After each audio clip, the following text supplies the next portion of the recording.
उनका एमबीबीएस से लेके अब तक की जो पूरी जर्नी यूके में रही है। 2018 में ही मैंने सारे प्लैब्स क्लियर कर लिए और यूके से रजिस्ट्रेशन लेके मैं यहाँ पर आ गया। तो मेरी यूके की जर्नी जो है 2018 से शुरू हुई। नॉर्मली अगर आप डॉक्टर की लाइफ इमेजिन करोगे तो आपको लगेगा कि आप हफ्ते में एटलीस्ट 60 से 70 घंटे काम कर रहे हो। यहाँ पे बिल्कुल ऑपोजिट है। यहाँ पे आपका 50 घंटे से ज्यादा कर रहते हैं। 8 से 9 दिन आपकी छुट्टी रहती है एक महीने में। लैब 1 का करिकुलम जो है वो काफी शॉर्ट है, क्योंकि उसके लिए आपको यूके आना पड़ेगा, क्योंकि लैब 2 सिर्फ यूके में हो। ठीक है, 2700 पाउंड हो गया, 2 सैलरी हो गया पर मंथ का। ये आपके हार्ट पाउंड 2700 पाउंड तो आपका आ गया बेसिक सैलरी। इसके ऊपर आपने मान लो 2 एक्स्ट्रा शिफ्ट कर ली तो मतलब 1000 पाउंड और हो गया, मतलब कि 3700 पाउंड हो गया, 3.7 लाख हो गया।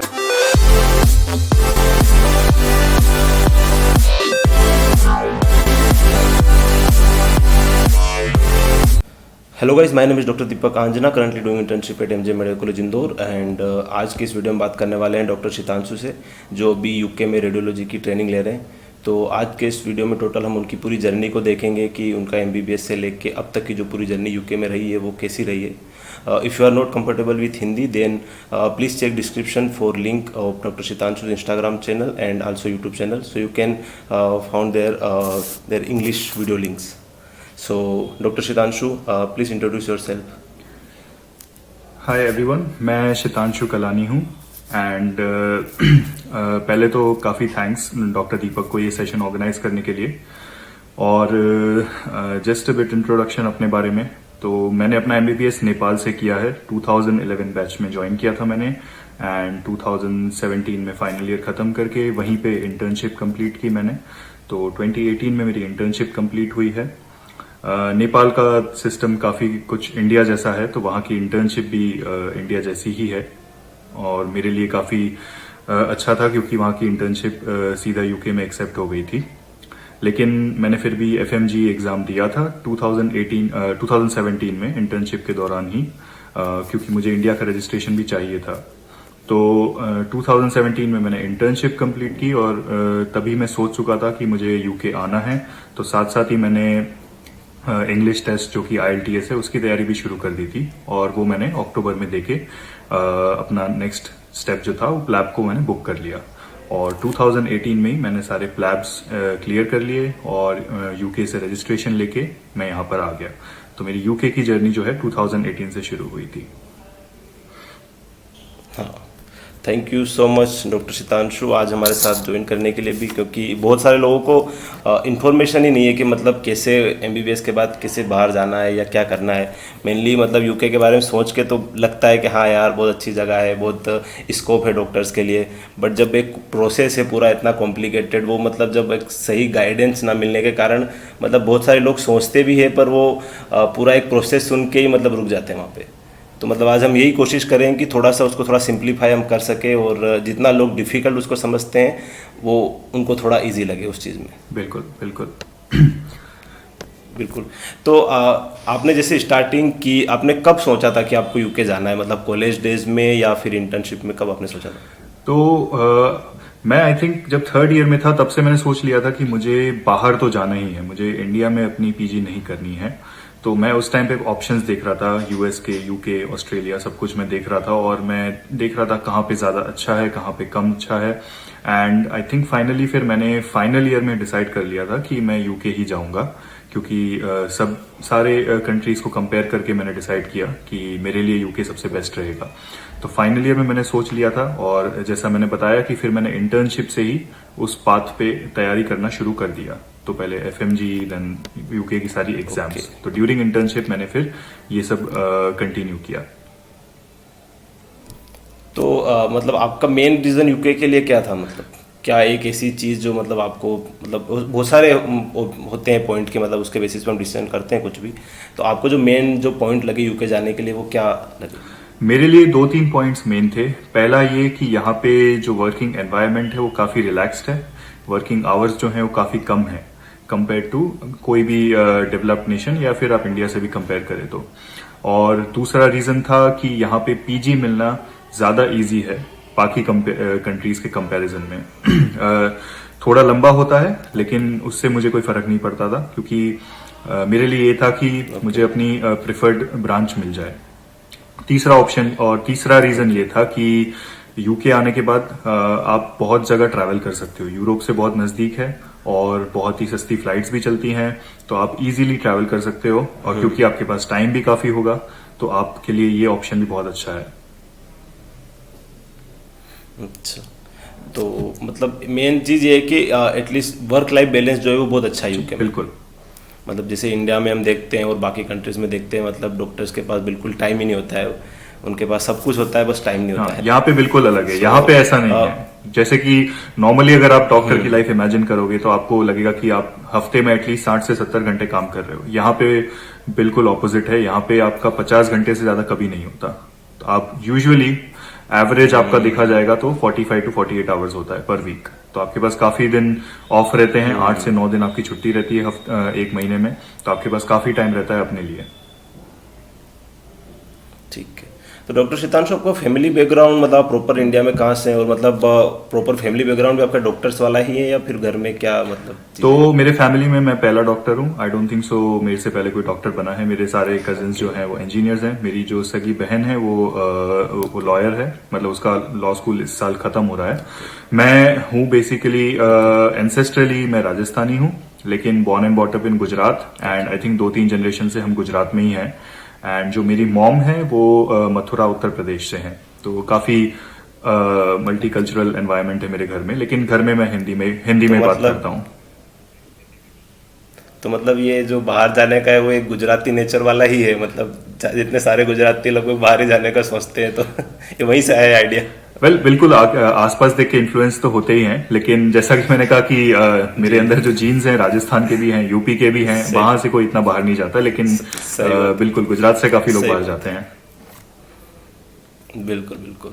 तो अब जैसे हम स्टार्टिंग करते हैं तो हमें मतलब जितना मुझे अभी तक ये प्रोसेस समझ आया है कि मतलब सबसे पहला जो प्रोसेस है वो हमें इंग्लिश का जो है IELTS या OET जो भी हमें वो क्लियर करना होता है। बिल्कुल।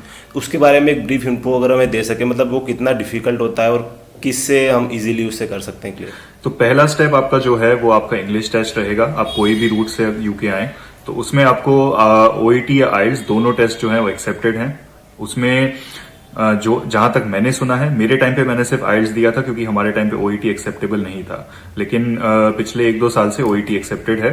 OET थोड़ा महंगा है, लेकिन जो मैंने सुना है मेरे जूनियर्स वगैरह से, उनके हिसाब से OET थोड़ा ज्यादा इजी है। इजी इसलिए है क्योंकि IELTS जो है वो बिल्कुल जनरल इंग्लिश टेस्ट करता है, तो उसके अंदर आपके जो क्वेश्चंस आएंगे बहुत ही जनरल इंग्लिश वाले क्वेश्चन आएंगे। OET में डिफरेंस ये है कि OET आपको मेडिसिन वाला OET देना होता है, तो उसमें जो क्वेश्चंस आएंगे, जैसे कि आप कोई कॉन्वर्सेशन पढ़ रहे हैं क्वेश्चन में, तो वो एक डॉक्टर और पेशेंट का कॉन्वर्सेशन होगा कंपेयर टू IELTS जिसमें आपका बिल्कुल जनरल इंग्लिश होगा। तो इसलिए बोलते हैं कि OET ज्यादा इजी है। अच्छा, मतलब ऐसा होता है कि मैं एक प्रैक्टिकली बात पूछता हूँ, जैसे कि मैं proper Hindi medium English school में पढ़ा हूँ बिल्कुल 12th तक, और मतलब इतनी इंग्लिश मेरी स्ट्रांग नहीं है, तो क्या पॉसिबिलिटी है कि मतलब अगर इंसान अगर कोशिश करे तो इजीली वो क्लियर कर सकता है ये चीज़?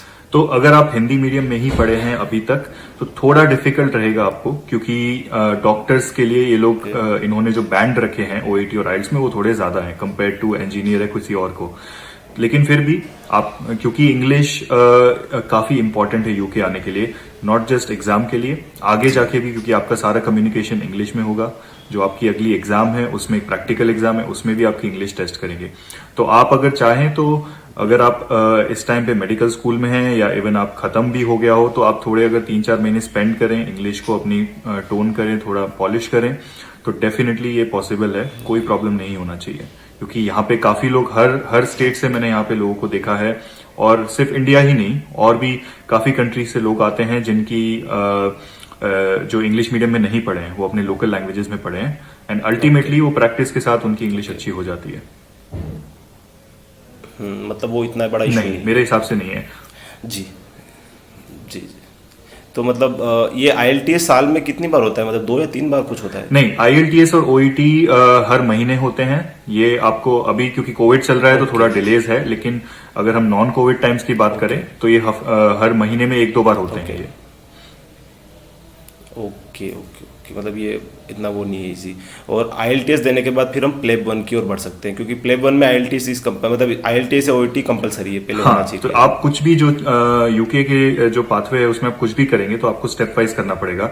बिना IELTS से OET पास करे आपको वो प्लैब 1 बुक नहीं करने देगा, बिना प्लैब 1 पास करे आपको वो प्लैब 2 बुक नहीं करने देगा। तो आपको एक एक करके करना पड़ेगा सब। ओके,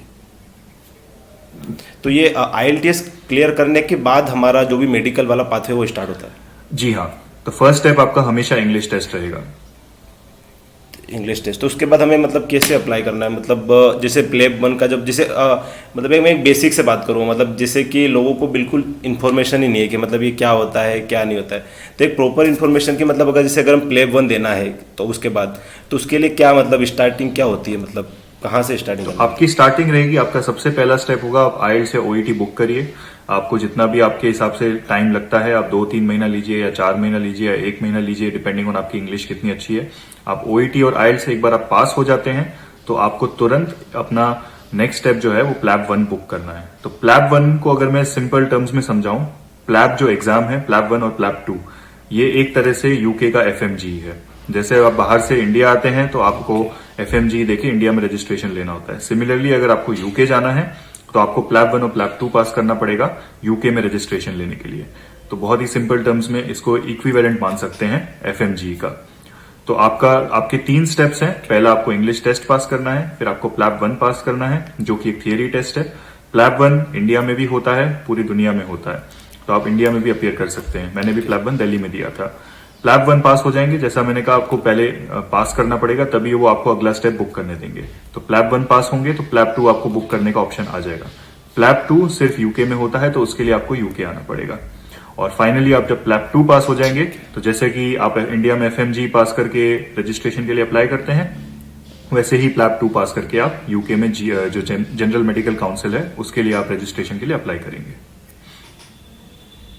ठीक है, तो ये जो मतलब प्लेब 1 के लिए इंडिया में भी कोचिंग वगैरह होगी, अगर जो लोग कोचिंग करना चाहते हैं और इन चीज़ों में अगर वो थोड़ा बहुत चाहे तो प्लैब 1 के लिए यूजुअली कोई कोचिंग नहीं लेता है, क्योंकि प्लैब 1 के काफी सारे क्वेश्चन बैंक्स अवेलेबल हैं और प्लैब 1 का करिकुलम जो है वो काफी शॉर्ट है, क्योंकि उसमें सिर्फ क्लिनिकल सब्जेक्ट्स आते हैं। वो सिर्फ मेडिसिन, सर्जरी, ENT, ऑप्थेल्मोलॉजी, जो आपके 3rd और 4th ईयर के सब्जेक्ट्स हैं वो टेस्ट करते हैं। वो माइक्रोबायोलॉजी, फिजियोलॉजी ये सब टेस्ट नहीं करते हैं। तो करिकुलम काफी शॉर्ट है। लेकिन आपको लग रहा है आप कॉन्फिडेंट नहीं है, तो जो प्लैब 2 की जो अकेडमीज हैं, जो प्लैब 2 की कोचिंग सेंटर हैं, उसमें से 1-2 हैं जो ऑनलाइन क्लासेस लेते हैं प्लैब 1 के लिए भी। इंडिया में as such at the moment मेरे ख्याल से कोई प्लैब 1 की प्रॉपर अकेडमी नहीं है, लेकिन जो प्लैब 2 की अकेडमीज है वही लोग ऑनलाइन कोचिंग लेते हैं प्लैब 1 की भी। लेकिन जनरली जो 3-4 क्वेश्चन बैंक्स है प्लैब 1 के, वो काफी रहते हैं आपकी प्लैब 1 की प्रिपरेशन के लिए। मतलब ठीक है। और जैसे ये करने के बाद हम प्लेब 1 क्लियर हो गया अब हमारा, तो प्लेब 1 मतलब इसमें कुछ पासिंग परसेंटेज या कुछ मार्क्स डिस्ट्रीब्यूशन टाइप होते हैं, मतलब एग्जाम किस टाइप का होता है? जैसे आपके समय जो आपने एग्जाम दिया था तो वो किस टाइप का एग्जाम था और कितने मार्क्स का एग्जाम? तो जैसा मैंने कहा कि इस एग्जाम में सिर्फ क्लिनिकल सब्जेक्ट्स टेस्ट होते हैं, ठीक है। मेरे टाइम पे 200 क्वेश्चंस आते थे, अब 180 क्वेश्चंस आते हैं। ये एग्जाम काफी क्विक होता है, आपको बहुत जल्दी जल्दी क्वेश्चन सॉल्व करने होते हैं। आपके पास 1 मिनट से भी कम टाइम होता है एक क्वेश्चन के लिए। और पासिंग परसेंटेज 60 to 70% के बीच में है। आपको सिर्फ पास करना है ये एग्जाम। हर साल पासिंग मार्क चेंज होता है, जैसे FMG में फिक्स है कि 150 आपको लाना है। इसमें कंपेयर टू अदर स्टूडेंट्स आपका कितना स्कोर है उसके हिसाब से होता है। जैसे मैंने जब मेरे टाइम पे दिया था तो पासिंग स्कोर कुछ था 122 आउट ऑफ 200। तो ये चेंज होता रहता है, कभी कभी अगर एग्जाम डिफिकल्ट आ गया तो पासिंग मार्क कम हो जाएगा, 110 हो जाएगा। तो आपको सिर्फ पास करना है और कुछ नहीं करना है। जैसे कि आप FMG में एग्जाम देके 150 भी अगर कोई नेगेटिव मार्किंग भी कोई नहीं है, नेगेटिव मार्किंग भी नहीं है, आप एक बार पास हो गए तो आप आगे जा सकते हैं। आपका ये स्कोर कोई कभी भी नहीं पूछने वाला, क्योंकि आपको सिर्फ रजिस्ट्रेशन के लिए ये एग्जाम देना है। ओके, तो ये हमारा प्लेब 1 हो चुका है। अब जैसे प्लेब 1 जैसे हम क्लियर करते हैं, उसके बाद प्लेब 2 के लिए जो हमें अप्लाई करना है, तो फिर से मतलब क्या प्रोसेस है उसका पूरा? तो जैसा मैंने कहा, और आपका क्या प्रोसेस था, आपका क्या एक्सपीरियंस था? प्लैब 2 के लिए आपको यूके आना पड़ेगा, क्योंकि प्लैब 2 सिर्फ यूके में होता है, ठीक है। और उसके लिए आपको विजिट वीजा लेना पड़ेगा। तो नॉर्मली जो टूरिज्म करने भी आते हैं वो भी विजिट वीजा लेके ही आते हैं। तो प्लैब 2 भी आपको विजिट वीजा पे आना है। तो आपका एक बार प्लैब 1 पास हो गया तो तो आपको प्लैब 2 बुक करना पड़ेगा और वही बुकिंग कंफर्मेशन आपको वीजा ऑफिस में दिखाने पड़ेगी जब आप वीजा के लिए अप्लाई करेंगे। जैसे कोई भी वीजा के लिए अप्लाई करते हैं किसी भी कंट्री के लिए, सिमिलरली आपको यूके के वीजा के लिए अप्लाई करना है ऑन द बेसिस कि आप यहाँ पे प्लैब 2 देने आ रहे हो। और प्लैब 2 के लिए आपको कोचिंग करनी पड़ेगी, क्योंकि PLAB 2 is a practical exam and आपको समझना पड़ेगा कि यहाँ का सिस्टम कैसा है। तो वो कोचिंग में हर चीज समझा देते हैं और किस तरह के आपके क्वेश्चंस आएंगे। तो जैसे मैं एग्जांपल दूं, प्लैब 2 में आपका एक पेशेंट होगा जो कि एक एक्टर है और आप डॉक्टर हैं। आपको जाके उसके साथ एक तरह से जैसे आप केस देख रहे हैं वैसे उससे करना है बात, और साथ में एक एग्जामिनर बैठा होगा। ओके। तो इस तरह से 18 स्टेशन होते थे मेरे टाइम पे। आजकल इन्होंने कम कर दिए बिकॉज ऑफ कोविड। तो इस तरह की एग्जाम है ये, इट्स अ प्रैक्टिकल एग्जाम। अगर आपका क्लिनिक्स वीक भी है तो इट डजेंट मैटर, क्योंकि इस एग्जाम में आपका कम्युनिकेशन स्टाइल ज्यादा चेक कर रहे हैं। ये सिर्फ ये देखना चाहते हैं कि आप किस तरह से बात कर रहे हैं पेशेंट से और आप एक सेफ डॉक्टर हैं या नहीं। अगर आपको नहीं समझ आ रहा कि क्या चल रहा है तो आप बोल सकते हैं कि नहीं मुझे नहीं पता, लेकिन हम आगे इन्वेस्टिगेट करेंगे। वो सिर्फ आपका कम्युनिकेशन देखना चाहते हैं।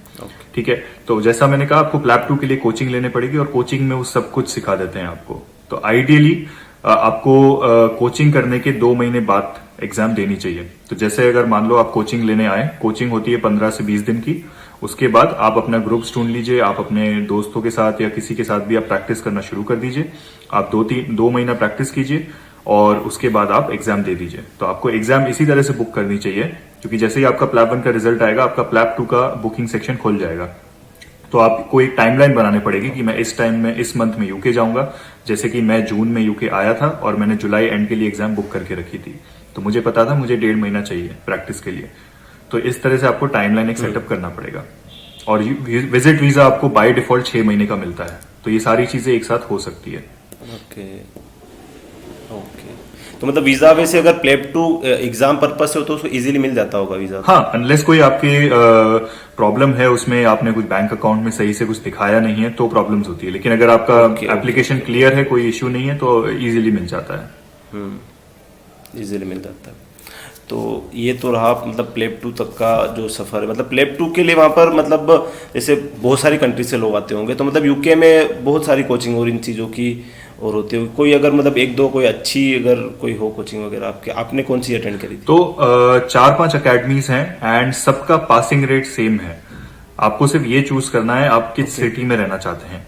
तो 2-3 अकेडमीज लंदन में है, 2-3 अकेडमीज मैनचेस्टर में है। मैंने मैनचेस्टर में अकेडमी सिलेक्ट की थी क्योंकि मैनचेस्टर सस्ता है लंदन से। अगर आप लंदन में रहेंगे तो आपका जो लिविंग कॉस्ट है, क्योंकि आप 2-3 महीना रहने वाले हैं वहां पे, तो आपका लिविंग कॉस्ट थोड़ा बढ़ जाएगा। रेंट भी बढ़ जाएगा, खाना पीना भी उसका जो प्राइस है वो बढ़ जाएगा। तो मैंने मैनचेस्टर चूज किया था क्योंकि लिविंग कॉस्ट कम था और मेरे जो काफी जो प्लैब 1 के फ्रेंड्स थे, जो मेरा ग्रुप था, वो भी मैनचेस्टर ही जा रहे थे।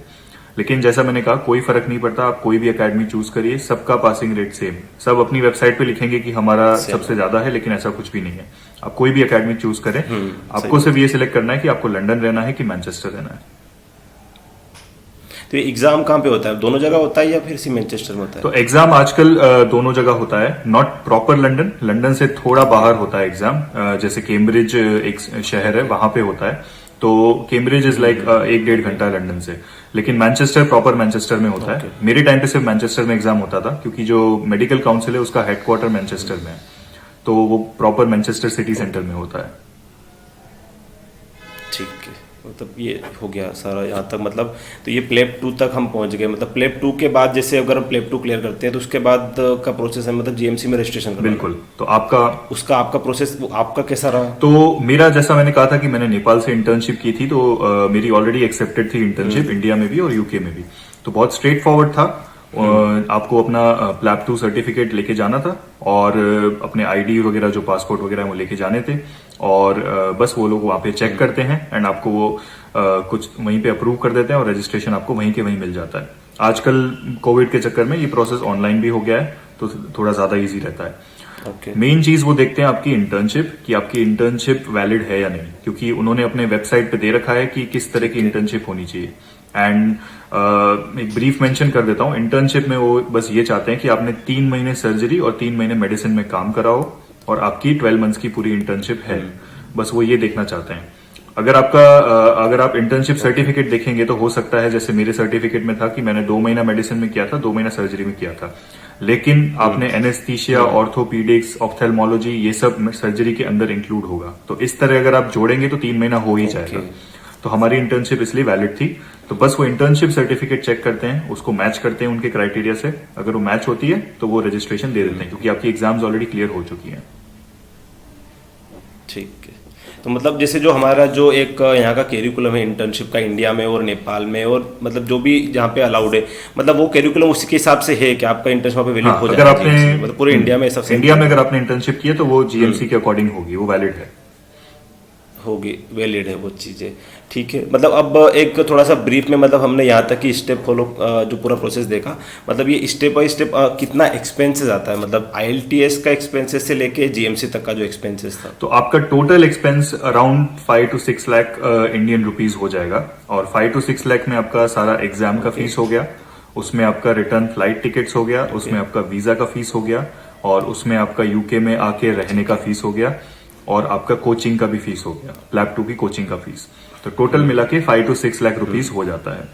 ठीक है। और जब आप वीजा के लिए अप्लाई करते हैं तब आपको बैंक स्टेटमेंट, बैंक अकाउंट में भी इतना ही दिखाना होता है, अराउंड 7 to 8 लाख रुपीज। तो आप चाहें तो आप अपने मॉम डैड को भी एज अ स्पॉन्सर यूज कर सकते हैं। मेरे मॉम डैड ने स्पॉन्सर किया था क्योंकि आई वॉज नॉट वर्किंग उस टाइम पर, तो वो भी एक्सेप्टेबल है। तो टोटल खर्चा आपका रहेगा 5 to 6 lakh, which is not much. आप कंपेयर करें अगर कोई दूसरे कंट्रीज से भी, बाहर कहीं पे भी आप जाएंगे 5 से 6 लाख आपका खर्चा हो ही जाएगा। लेकिन आप जैसे ही काम करना शुरू करेंगे आपको वो इजीली 2-3 महीने में रिकवर हो जाएगा।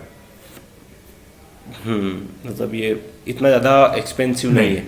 पर अब जैसे कि अभी तक हम सारी मतलब पॉजिटिव बातें कर रहे हैं, मतलब कि पास पास पास पास पास, मतलब जैसे प्लेब 1 का है, मतलब प्लेब 1 का आदमी मतलब इजीली पास कर सकता है। तो अगर आप देखें कि 60 से 70% पासिंग रेट है तो वो काफी अच्छा पासिंग रेट है अगर देखा जाए तो आप थोड़ी भी अगर मेहनत करें, अगर अच्छे से प्रिपेयर करें तो बहुत ज्यादा चांसेस है। 60-70% पासिंग रेट काफी होता है। लैब 2 का भी पासिंग रेट 60-70% होता है।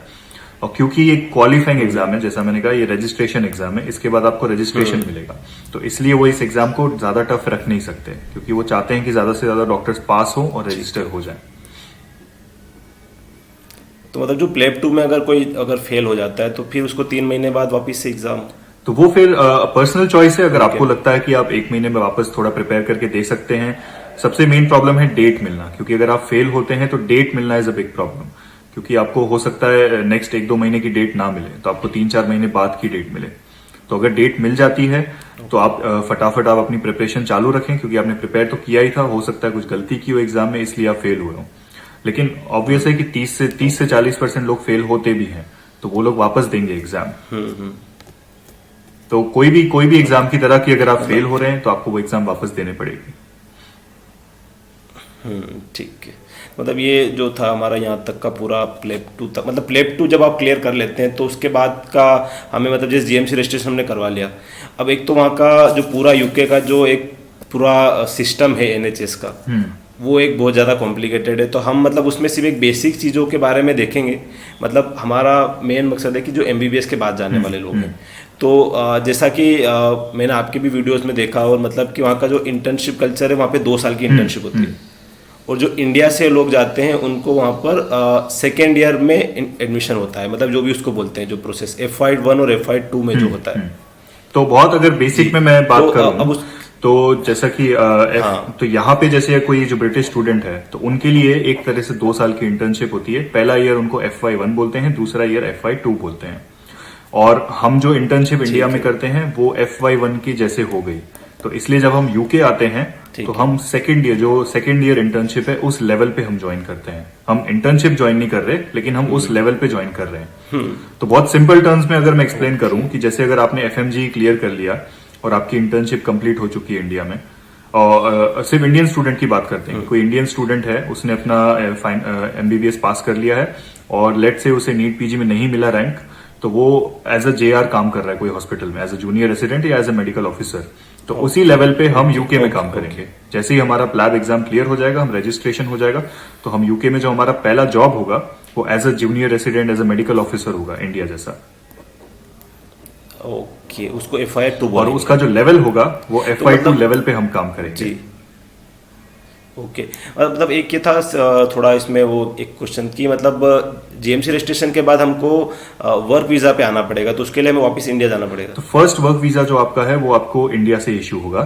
उसके बाद जब बाद में अब यूके में अगर आप जॉब्स चेंज करते रहेंगे तो सब्सिक्वेंट जो भी आपके वीजास हैं वो यूके से इश्यू हो जाएंगे, पासपोर्ट भी आपका यूके से रिन्यू हो जाएगा, लेकिन जो फर्स्ट वर्क वीजा है उसके लिए आपको इंडिया आना पड़ेगा। ओके ओके ओके, ठीक है। तो इस वर्क वीजा की कितनी फीस होती थी आपके टाइम पर? वर्क वीजा की फीस मेरे टाइम पे अराउंड 460 पाउंड्स थी, और उसके ऊपर हमें एक पर ईयर 400 पाउंड्स का हेल्थ सरचार्ज भी भरना पड़ता था। वो हेल्थ सरचार्ज इन्होंने हटा दिया है Okay. और इन्होंने वर्क वीजा की फीस अब 240 पाउंड्स कर दी है। तो सिर्फ आपको 240 पाउंड्स पे करना है Okay. वर्क वीजा के लिए। ओके, ठीक है। तो अब जैसे हम FY2 की तक पहुंच गए, FY2 मतलब क्या काम क्या करना पड़ता है? मतलब मुझे थोड़ा सा उसकी अंडरस्टैंडिंग नहीं है अभी तक। तो काम आपका डिपेंड करता है, आपका क्या एक्सपीरियंस? तो काम आपका डिपेंड करता है कि आप किस फील्ड में हो, किस डिपार्टमेंट में काम कर रहे हो। तो जब मैं यहाँ पे आया था तो मैंने मेडिसिन डिपार्टमेंट ज्वाइन किया था, एंड मेडिसिन डिपार्टमेंट में मेरा काम होता था कि सुबह आपको, या अगर आप नॉर्मल डे पे हो, स्टैंडर्ड डे यहाँ पे होता है 8:30 टू 5 o'clock, ठीक है। तो 8:30 टू 5 o'clock ही अगर आप काम कर रहे हो तो सुबह आप कंसल्टेंट के साथ वार्ड राउंड पे जाएंगे, और वार्ड राउंड के बाद आप फिर उसके बाद जो भी पेशेंट के आउटस्टैंडिंग काम होंगे कि आपको उसका ये रिक्वेस्ट करना है, स्कैन रिक्वेस्ट करना है, या किसी से डिस्कस करना है, आप ये सब करेंगे। दूसरा आपका जो मेन काम होता है वो होता है नए पेशेंट्स को देखना। तो आप उसमें जब पेशेंट देखने जाते हैं तो एक पेशेंट देखने में यहाँ पे अराउंड 30 टू 40 मिनट्स लगते हैं, क्योंकि पेपर वर्क जो होता है वो अराउंड 20 मिनट ले लेता है। आपको जो पेपर वर्क मतलब आप जो भी लिखेंगे, हिस्ट्री, एग्जामिनेशन, आपका प्लान और आपका जो भी रिक्वेस्ट करना है, ये सब करना है, वो 20 मिनट लगते हैं, और अराउंड 20 मिनट आपको पेशेंट देखने में लगेंगे। तो मेन काम आपका ये है कि जो भी नया पेशेंट आया है उसको आपका हिस्ट्री लेना है, और उसके लिए आपको एक मैनेजमेंट प्लान बनाना है। उसके बाद जब आप प्लान बना देंगे, इनिशियल प्लान बना देंगे, कुछ देर बाद वो कंसल्टेंट आपका जो है वो भी उसे देखेगा पेशेंट को, और अगर उसे कुछ लगेगा कि ऐड करना है तो वो ऐड कर देगा, और साथ साथ आपको सिखा भी देगा क्योंकि आपने क्या मिस करा है और आपको क्या क्या करना चाहिए इस पेशेंट में। तो इस तरह से टीचिंग भी आपकी चलती रहती है। तो मेन काम है आपका पेशेंट देखना, और साथ साथ आपको जो भी उस पेशेंट के इन्वेस्टिगेशन या स्कैन रिक्वेस्ट करने हैं वो भी करना है। तो ये आपका एक नॉर्मल डे जॉब। मतलब अगर हम इंडिया के हिसाब से देखें तो जो पीजी फर्स्ट ईयर होता है लगभग वो काम है। हाँ, एक तरह से आप वो बोल सकते हैं, क्योंकि काफी लोगों को ये लगता है कि, और इसके लिए मतलब हमें, काफी लोगों को ये बोलता है कि आप पेशेंट नहीं देखते, आपसे पेपर वर्क कर रहे हैं, लेकिन ऐसा नहीं होता। आप काफी पेशेंट्स देखते हैं यहाँ पे, और खासकर अगर आप अब जैसे आप इमरजेंसी डिपार्टमेंट में अगर काम कर रहे हैं तो आपका तो सिर्फ मेन काम पेशेंट देखना ही है। बहुत सारे पेशेंट देखने पड़ेंगे आपको, और जैसा मैंने कहा पेपर वर्क होता है और थोड़ा लेंथी होता है, क्योंकि यहाँ पे हर चीज आपको लिखनी पड़ती है। अगर आपने नहीं लिखी और कल के दिन कुछ कोर्ट में हो गया तो आपको पूछेंगे आपने क्यों नहीं लिखा था। तो इसलिए पेपर वर्क जरूरी है, लेकिन आपको पेशेंट देखना है और बहुत सारे पेशेंट देखने पड़ते हैं। Okay okay. मतलब ये जो मैं अप्लाई करना है वो मतलब जैसे जीएमसी रजिस्ट्रेशन के बाद वो इंडिया के जब हम वर्क वीजा अप्लाई कर रहे हैं, वो ये जॉब हमें तभी अप्लाई करनी है या फिर यूके में आके अप्लाई करना होती है? तो जॉब के लिए आप जैसे ही आपका रजिस्ट्रेशन होता है आप तुरंत जॉब अप्लाई करना शुरू हो जाते हैं, ठीक है। तो जैसे ये हम जो जॉब की बात कर रहे हैं, जैसा मैंने कहा कि ये एक तरह से मेडिकल ऑफिसर वाला जॉब है। आपको एक बार रजिस्ट्रेशन मिल गया उसके बाद तो ये आपको जॉब जो है पूरे साल में कभी भी मिल सकता है, ठीक है।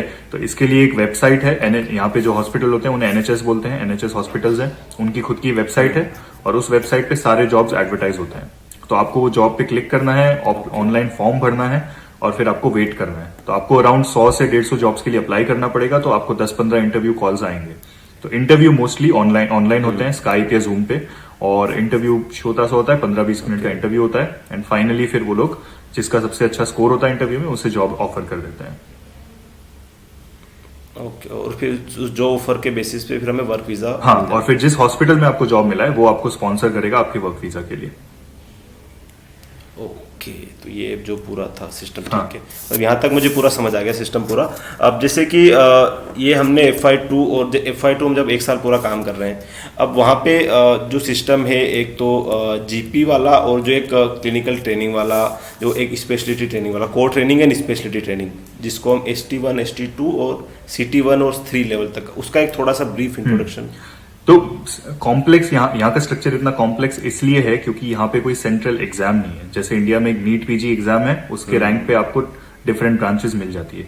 यहाँ पे ऐसा है कि हर ब्रांच का अपना खुद का एग्जाम है, खुद का इंटरव्यू स्ट्रक्चर है।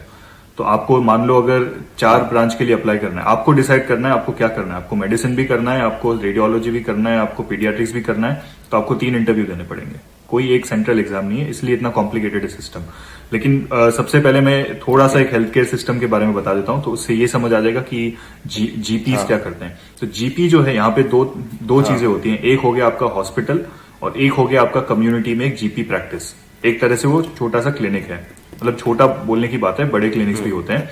तो सिस्टम जीपी जो है जनरल प्रैक्टिशनर जिसे बोलते हैं, वो भी एक तरह का, वो भी डॉक्टर है, उसने भी अपनी कंप्लीट करी है ट्रेनिंग, और फिर उसके बाद 3 साल की एक जीपी ट्रेनिंग होती है स्पेशली, तो वो कंप्लीट करके वो एक जीपी बना है। अब डिफरेंस क्या होता है हॉस्पिटल में और इसमें जीपी में? तो हॉस्पिटल में अब ऑब्वियसली जो जीपी कम्युनिटी में बैठा है, तो कोई भी जो नॉन अर्जेंट प्रॉब्लम्स होती हैं उसके लिए आप जीपी के पास जा सकते हो।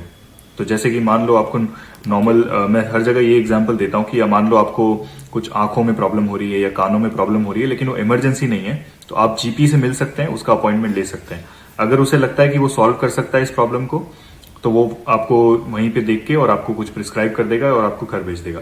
अगर उसे लगता है कि इसे आगे इन्वेस्टिगेट करना पड़ेगा या किसी स्पेशलिस्ट यानी कि ऑप्थेल्मोलॉजिस्ट या ईएनटी सर्जन को दिखाना पड़ेगा, तो वो आपको हॉस्पिटल रेफर करेगा। तो उसका काम ये है, आपको अर्जेंट एडवाइस भी चाहिए तो वो अर्जेंट एडवाइस भी देगा। जैसे कि मान लो आपका एक्सीडेंट हो गया है या कुछ भी हो गया है, तो वो आपको देखने आ सकता है और वो डिसाइड करेगा कि आपको आगे जरूरत है या नहीं हॉस्पिटल जाने की। तो ये एडवाइस भी वो देते हैं। ठीक। और हॉस्पिटल ऑब्वियसली मतलब जी, तो मतलब जिसे जो जीपी ट्रेनिंग है, मतलब जिसे F52 हमने जब क्लियर किया था, वो एक नॉर्मल एमबीबीएस लेवल बोल सकते हैं। हाँ, तो जो ट्रेनिंग है, तो यहाँ पे ऐसा है कि जब आप फर्स्ट जॉब जब आप लेते हैं, वो जैसा कि मैंने कहा कि जैसा जो पहला जॉब है आपका, वो एज गुड एज आपका जो जेआर या मेडिकल ऑफिसर वाला जॉब होता है इंडिया में, वैसा है। तो वो आपके ऊपर है कि आप कब तक वो जॉब करना चाहते हैं। अगर आप चाहें तो आप 6 महीने बाद भी वो जॉब छोड़ सकते हैं, और आप चाहे तो आप उसमें 2-3 साल तक भी काम कर सकते हैं। लेकिन आपको जॉब तब तक करना पड़ेगा जब तक आप कोई प्रॉपर ट्रेनिंग प्रोग्राम में नहीं आते। ट्रेनिंग, यहाँ पे पीजी को ट्रेनिंग प्रोग्राम बोलते हैं। तो जो ट्रेनिंग प्रोग्राम्स हैं, जो पीजी हैं, उसकी एप्लीकेशन जो है वो नवंबर में खुलती है। तो जैसे कि मान लो मैंने जनवरी में पहला अपना जॉब ज्वाइन किया, तो उस टाइम पे मैं कुछ भी नहीं कर सकता था इस जॉब के अलावा, क्योंकि जो अगला राउंड था पीजी का, जो अगले अगस्त का जो राउंड था पीजी का, उसकी एप्लीकेशन नवंबर में खुलती थी। मैं जनवरी में आया था, तो मतलब इस साल की, मैं जनवरी 2019 में आया था, तो उस साल की जो एप्लीकेशन थी वो बंद हो चुकी थी। तो मैं 2019 का जो अगस्त से जो शुरू होता है ट्रेनिंग प्रोग्राम, उसके लिए एलिजिबल नहीं था। तो मेरे पास एक ही ऑप्शन था, अगस्त 2020 की ट्रेनिंग के लिए मैं एलिजिबल था। तो नवंबर में एप्लीकेशन खुलती है, आप नवंबर में अप्लाई करें, जनवरी फरवरी में इंटरव्यूज होंगे और मार्च में आपका रिजल्ट आ जाएगा। तो इस तरह से रहता है। तो डिपेंड करता है आप ज्वाइन कब कर रहे हो। अगर आप जनवरी फरवरी में ज्वाइन कर रहे हो, तो मतलब आप अगले साल के अगस्त के पीजी के लिए एलिजिबल हो गए। अगर आप मान लो कि आप अगस्त या सितंबर में ही आ गए हो, तो आप अगले अगस्त वाले के लिए भी एलिजिबल हो जाओगे, क्योंकि आपके पास टाइम है अभी भी। तो आपको वो वेट करना पड़ेगा, आप किस उस टाइमलाइन में कहाँ फिट होते हैं उसके हिसाब से होगा। तो जैसा मैंने कहा, अगर आपकी मर्जी, अगर मान लो आपको नहीं मिला, जैसे कि मैंने फर्स्ट टाइम रेडियोलॉजी अप्लाई किया था जनवरी 2019 में मैं आया था, और नवंबर 2019 में फर्स्ट एप्लीकेशन मैंने अप्लाई की थी रेडियोलॉजी के लिए, और साथ ही में मैंने as a backup GP training के लिए भी अप्लाई किया था, क्योंकि रेडियोलॉजी में घुसना टफ होता है, तो एक बैकअप रख। जीपी ट्रेनिंग में कोई एग्जाम होती है, फिर इंटरव्यू बेसिस पे होता है जीपी ट्रेनिंग? तो यहाँ पे ऐसा है कि मेडिसिन और सर्जरी के लिए कोई एग्जाम नहीं होती। मेडिसिन, अगर आप मेडिसिन ट्रेनिंग और सर्जरी ट्रेनिंग के लिए अप्लाई कर रहे हैं, तो आपका सिर्फ इंटरव्यू होगा और आपका वो सीवी देखेंगे। तो यहाँ पे 1/3 जो आपका स्कोर होता है, यूजुअली फाइनल आपका जो टोटल स्कोर बनता है रैंक के लिए, उसमें आपका 1/3 तो सीवी हो गया, ठीक है। बाकी का आपका होता है इंटरव्यू प्रोसेस। तो मेडिसिन और सर्जरी में कोई इंटरव्यू नहीं होता। इसके अलावा जितनी भी ब्रांच है, आप रेडियोलॉजी हो कि जीपी हो कि ऑब्सकाइनी हो, पीडियाट्रिक्स हो, इन सब के लिए कॉमन एग्जाम होता है। पर ये एग्जाम अगेन एग्जाम एक ही होगा, लेकिन not like our NEET PG. इसमें एग्जाम में एग्जाम सेम होगा, लेकिन उनका जो सिलेक्शन क्राइटेरिया है वो डिफरेंट होगा। तो जैसे कि अगर रेडियोलॉजी है, अब रेडियोलॉजी में बहुत कम सीट्स होती हैं, तो वो क्या करते हैं उस एग्जाम में, उस एग्जाम में जितने लोग टॉप 500 या टॉप 600 में थे, सिर्फ उन लोगों को इंटरव्यू के लिए बुलाएंगे। जीपी में डिफरेंट है। जीपी में ऐसा है कि जीपी में टॉप 4000 को बुला लेंगे मे बी, या टॉप 2000 को बुला लेंगे, क्योंकि सीट ज्यादा है। तो ये एग्जाम कॉमन है, Seats लेकिन हर स्पेशलिटी अपने हिसाब से उसे यूज करेगी इस एग्जाम को, कि किसे इंटरव्यू में बुलाना है, किसे नहीं बुलाना है। अल्टीमेटली फाइनल स्टेप हर चीज का इंटरव्यू होगा। तो मेडिसिन और सर्जरी में सिर्फ इंटरव्यू होगा, लेकिन अगर आप जीपी या कोई दूसरी स्पेशलिटी के लिए अप्लाई कर रहे हैं तो आपको ये एग्जाम देने पड़ेगी। और इस एग्जाम का एक मिनिमम कट ऑफ स्कोर होगा हर स्पेशलिटी का, कि रेडियोलॉजी का इतना है, 480 है, जीपी का 420 है, ऑप्स का का 450 है, इस तरह से रहेगा। और ये जीपी वाले जो कोर्स है वो 3 साल का एक जीपी। तो सबसे छोटा जो यहाँ पे कोर्स है वो है जीपी का, वो है 3 साल का। उसका सबसे बड़ा जो डिसएडवांटेज, पहले मैं एडवांटेज बता देता हूँ, क्योंकि काफी लोगों को लगता है कि 3 साल का कोर्स है एंड जीपी क्योंकि हॉस्पिटल में काम नहीं करते, वो क्लिनिक में करते हैं, वो इतना नहीं कमाते होंगे। लेकिन जो जीपीज की जो पे होती है, it is as good as a hospital consultant, वो उतना ही कमाते हैं। और वो कोई वीकेंड काम नहीं करते, वो नाइट्स नहीं करते, तो काफी रिलैक्स जॉब रहता है उनका वर्किंग आवर्स देखे तो। लेकिन इसलिए सबसे बड़ा जो डिसएडवांटेज है वो ये है कि आप वापस इंडिया नहीं आ सकते, क्योंकि इंडिया में जीपी सिस्टम है नहीं। तो अगर आप इंडिया आप रिटर्न होते हैं तो आप सिर्फ एक एमबीबीएस रह जाएंगे फिर। ओके ठीक है। तो मतलब और जो स्पेशलिस्ट ट्रेनिंग, मतलब एक पूरा प्रोसेस जो यूके का है, मतलब वो जब तक आप उसके लिए पूरा सीरियस नहीं होते हैं कि हाँ मुझे करना ही है, तब तक वो आपको समझ में भी नहीं आएगा, क्योंकि आपको कोई आप एक घंटे या 2 घंटे के इंटरव्यू में किसी से आप पूरा उसका डिस्कशन भी नहीं कर सकते। बिल्कुल नहीं कर सकते। उसके लिए आपको बहुत सारी रिसर्च करनी पड़ेगी, बहुत सारी रिसर्च की जरूरत है उसमें। हम जो एक आइडिया दे रहे हैं, एक बेसिक आइडिया, ताकि आपका उस एग्ज़ाम को लेकर थॉट चेंज हो। जो आप सोचते हैं कि अरे बहुत ज़्यादा डिफिकल्ट है या हम लोग बिल्कुल भी नहीं कर सकते, मतलब तो जैसे कि हम सोचते हैं कि यार हमारा इंडिया में ही मेडिकल कॉलेज में सिलेक्शन नहीं हुआ था, हमने एफएमजी किया और उसके बाद हमारा क्या ही होगा। तो वो ऐसा नहीं, मतलब सितांशु हमारे सामने है, मतलब इनका भी पहले नीट में नहीं हुआ, इंडिया में इन्होंने नहीं किया, फिर नेपाल में जाके किया, पर अब ये सक्सेसफुली यूके में कर रहे हैं। तो वो कोई इशू नहीं, मतलब उसको आप इजी समझे, इतना डिफिकल्ट उसको समझने की जरूरत नहीं है। ये मेन जो मुद्दे की बात ये है। और उसके बाद मतलब जैसे अगर हम जीपी और ये सब हमारा हो चुका है, मतलब एक अगर कोई इंसान पीजी अगर नहीं करना चाहता है वहाँ पर, अगर जैसे इन केस हम बोलें कि नेगेटिव व्यू में भी अगर हम सोचें कि मतलब किसी का अगर पीजी में नहीं होता है वहाँ पे जो भी ये स्पेशलिस्ट ट्रेनिंग वगैरह कोर्सेस है, तो वो जो ये जॉब्स हैं हॉस्पिटल वाली, जो FI2 के बाद वाली FI2, उस लेवल तक में आदमी कब तक जॉब कर सकता है? ये आपके ऊपर है, ये आपके ऊपर है कि आप कितने भी साल तक इसी तरह जॉब करते हो। यहाँ पे इसको कोई फिक्स टाइमिंग नहीं है। यहाँ पे काफी सारे लोग हैं जो मैं मतलब 60 साल और 70 साल के लोग भी देखे हैं मैंने मेरे साथ, जो आज तक कंसल्टेंट नहीं बने, लेकिन वो इतने साल से काम कर रहे हैं। तो उनका जो पे है, उनकी जो सैलरी है, वो ऑलमोस्ट कंसल्टेंट जितनी हो गई है।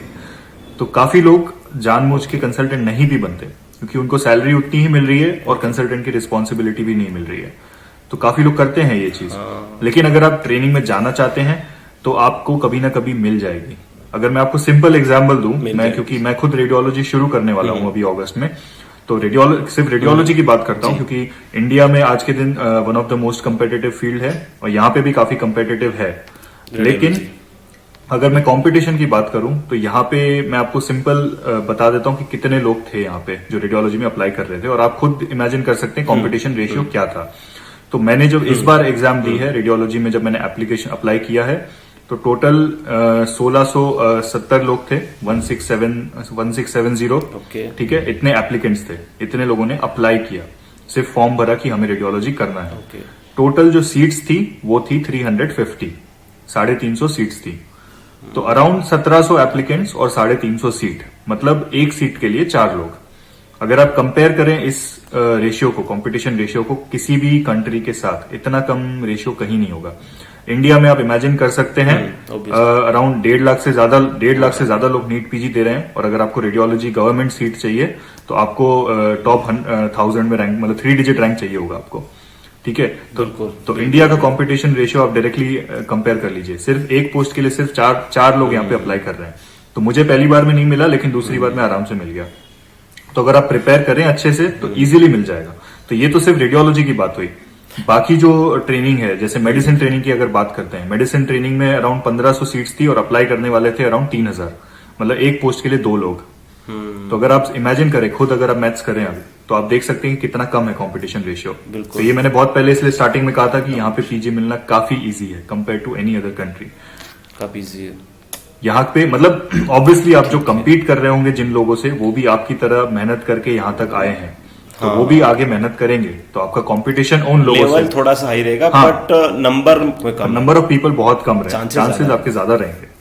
हम्म।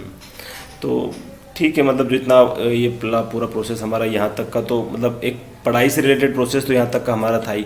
उसके बाद का प्रोसेस तो ऐसा है कि आपको पूरी रिसर्च करनी पड़ेगी, क्योंकि इसमें जिस फील्ड में आप जाना चाहते हैं उनके हर टॉपिक पे एक एक 2-2 घंटे के वीडियो बन सकते हैं। बिल्कुल। मतलब वो तो पूरा एक डिटेल प्रोसेस अलग हो जाता है, क्योंकि यहाँ कोई सेंट्रल तो एग्जाम ये नहीं पूरा है। प्रोसेस, सबसे बड़ा प्रॉब्लम ये है, कोई सेंट्रल हाँ, एग्जाम नहीं है। आपको चूज करना है कि आपको मेडिसिन करना है, आपको सर्जन बनना है, और आपको उस पाथ में घुसना पड़ेगा। उसकी हर एक चीज का अलग इंटरव्यू है, तो इसलिए वो इतना कॉम्प्लेक्स है, ठीक, लेकिन डिफिकल्ट नहीं है। मतलब एक हम बेसिक सैलरी के बारे में 2 मिनट हम डिस्कस कर लेते हैं। मतलब बेसिक सैलरी जो है वो FY2 लेवल से लेकर जो भी आपकी रेडियोलॉजी चालू होने वाली वहां तक का एक बेसिक स्ट्रक्चर क्या है? तो यहाँ पे सैलरी जो होती है वो डिपेंड करती है कि आप कितने नंबर ऑफ नाइट्स या कितने नंबर ऑफ वीकेंड काम कर रहे हैं। तो जैसे कि आप जो फर्स्ट जॉब अपना शुरू करेंगे यूके में, तो मोस्ट लाइकली आप नाइट्स और वीकेंड करेंगे उस जॉब में, ठीक है। तो आपकी सैलरी अराउंड होगी 2700 से 2800 पाउंड, ठीक है। ये आपकी टेक होम पे होगी। टेक होम पे मतलब सब कुछ टैक्स वगैरह कट के आपके हाथ में 2700 पाउंड आएगा, ठीक है। 2700 पाउंड हो गया 2.7 लाख। आज के दिन 1 पाउंड इज ऑलमोस्ट 103 रुपीज। तो 2.7 लाख आपका सैलरी हो गया पर मंथ का। ये आपके हाथ में आ रहा है सब कुछ टैक्स वगैरह कट के। इसमें से आपका अराउंड 500 से 600 पाउंड रेंट में चला जाएगा, ठीक है, मतलब 50 से 60 हजार, ठीक है। 100-200 पाउंड आपका utility bill, light bill, gas bill, आपका काउंसिल टैक्स वगैरह। उसके ऊपर फिर 100-200 पाउंड आपका ग्रोसरी शॉपिंग हो गया। तो सब कुछ घर का जो खर्चा है वो सब मिला के आपका ये समझ लो 1 लाख रुपए हो गया, यानी कि 1000 पाउंड हो गया। उसके ऊपर जो भी है अब वो आपका है। आपके पास कितना अभी 1700 पाउंड अभी भी बचा है, मतलब 1.7 लाख रुपीज आपके हाथ में है। अब ये आप कैसे स्पेंड करते हैं आपके ऊपर।